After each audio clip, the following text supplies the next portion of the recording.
आनंदाने साजरा केली जाते। आपण बघतोय की मुंबईत दादर परिसरामध्ये या ठिकाणी विक्रांत आचरेकर फाउंडेशनची ही रंगपंचमी पाहायला मिळत आहे। वृंदावन ही थीम जी आहे ती पारंपरिक पद्धतीने या ठिकाणी ठेवण्यात आलेली आहे आणि मोठ्या प्रमाणात तरुणाई या ठिकाणी या सेलिब्रेशन मध्ये उतरलेली बघायला मिळते। आपण बघतोय की मुंबई असो महाराष्ट्र असो दे सगळीकडे अगदी आनंदाने प्रत्येक उत्सव हा साजरा केला जातो आणि तितक्याच उत्साहामध्ये तितक्याच जोशपूर्ण वातावरणामध्ये या ठिकाणी हा रंगपंचमीचा उत्सव या ठिकाणी साजरा केला जातोय। अगदी या ठिकाणी आपण बघतोय की प्रत्येक जण जो आहे तो समान या दृष्टिकोनातून पाहिला जातो, कारण रंगपंचमी हा सणच असा आहे, तो रंगांचा सण आहे।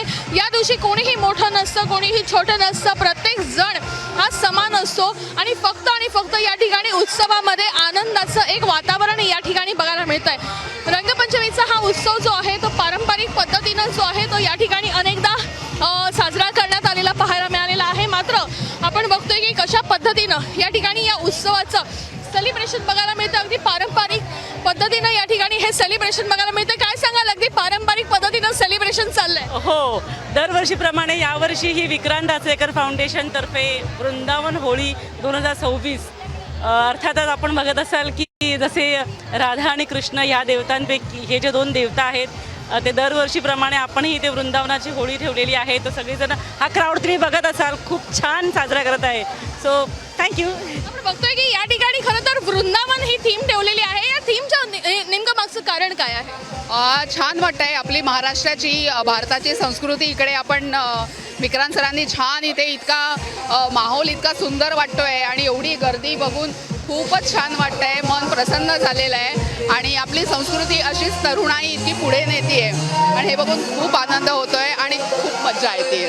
बघतोय की या ठिकाणी सेलिब्रेशन जे आहे ते मोठ्या प्रमाणात बघायला मिळतं। विक्रांतजी, काय सांगाल, 5वं वर्ष आहे सेलिब्रेशनचं आणि आपण बघतोय समोर नाचणारी ही तरुणाई जी आहे ती तितक्या जल्लोषामध्ये या ठिकाणी एन्जॉय करते। खरं म्हणजे आमचं हे 5वं वर्ष आहे आणि दरवर्षीप्रमाणे Chhatrapati Shivaji Maharaj park BMC ground इथे आम्ही आयोजित करतो। पण याचं या वर्षीचं वैशिष्ट्य म्हणजे जी आपल्या रूढी परंपरा कुठे ना कुठे लोप पावत चाललेल्या आहेत। उत्तर भारतामध्ये ज्या पद्धतीने वृंदावन होळी साजरी केली जाते तोच प्रयत्न आमचा इथे आहे। त्या पद्धतीचं आयोजन आम्ही ते सगळं केलेलं आहे। आमचे देखावे असतील किंवा ज्या पद्धतीने फुलांची होळी असते, एक पर्यावरणाचा आणि निसर्गाचा कुठे ना कुठे समतोल राखून आजच्या तरुणाईला आम्ही हा संदेश देण्याचा प्रयत्न यातून करत आहोत। एकीकडे बघितलं तर एकीकडे संस्कृती आहे, दुसरीकडे तरुणाई जी आहे ती संस्कृतीपासून लांब जाताना अनेकदा बघायला मिळते। मात्र या इकडे कार्यक्रमाच्या माध्यमातून, सोहळ्याच्या माध्यमातून आपण बघतोय की तरुणाई मोठ्या प्रमाणात आहे। खरं म्हणजे दादर म्हणलं ते सांस्कृतिक ठिकाण आहे मुंबईतलं आणि दादरकरांना शोभेल आणि दादरकरांना किंवा आपल्या लालबाग असतील, परळ असतील, हे आपल्या गिरण गावाला परिसर असेल, आपली हिंदुत्वाची होळी ही आजच्या तरुणाईला दाखवणं हे आमच्या पुढे एक मोठं आव्हान होतं, पण आम्ही ते साकारलेलं आहे आणि ह्याचा आम्हाला अभिमान आहे की तुम्ही गर्दी बघत असाल तेवढीच गर्दी बाहेर आहे। जवळपास आम्हाला 100पेक्षा जास्त कॉलेजच्या लोकांनी आमच्याकडे रजिस्ट्रेशन केले, दादरकरांनी रजिस्ट्रेशन केले आणि ही गर्दी 4 वाजेपर्यंत अशीच थांबणार आहे।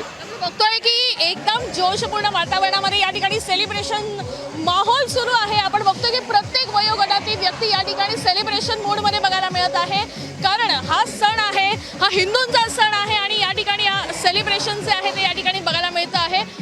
खरं बघायला गेलं तर रंगपंचमी म्हटली तर कोणी मोठा नसतो, लहान नसतो, अगदी सगळे समान असतात। मात्र या सगळ्या समान असलेल्या लोकांमध्ये एक महत्त्वाचा दुवा असतो, तो म्हणजे रंग।